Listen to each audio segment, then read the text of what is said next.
আপা গো আপা, কই আছেন গো আপা? তাড়াতাড়ি বের হয়ে আসেন গো আপা। বাংলার জনগণ আমাদেরকে কীভাবে জয় বাংলা করে দিল গো আপা।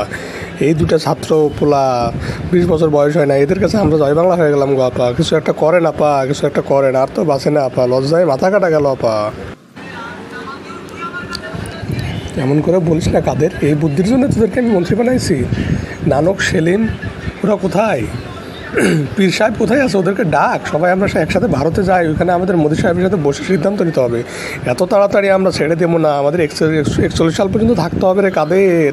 কিছু একটা করতে হবে, হাল ছাড়তে হবে না রে কাদের। আপনার যা খুশি আপনি করেন আপা, আমি আর বাংলাদেশে থাকতে পারবো না আপা। এখানে থাকলে আমাকে আর বেশিক্ষণ থাকা লাগবে না, আমার জয় বাংলা হয়ে যাবে আপা। আমার হাটের ব্যথা উঠে গেছে গো আপা, আমি চলে গেলাম গো আপা মালয়েশিয়া। আপা আপনি যা ইচ্ছা করেন, দেশ শান্ত হলে আমার একটু বলেন আপা, তখন আমি দেশে ফিরে আসবো।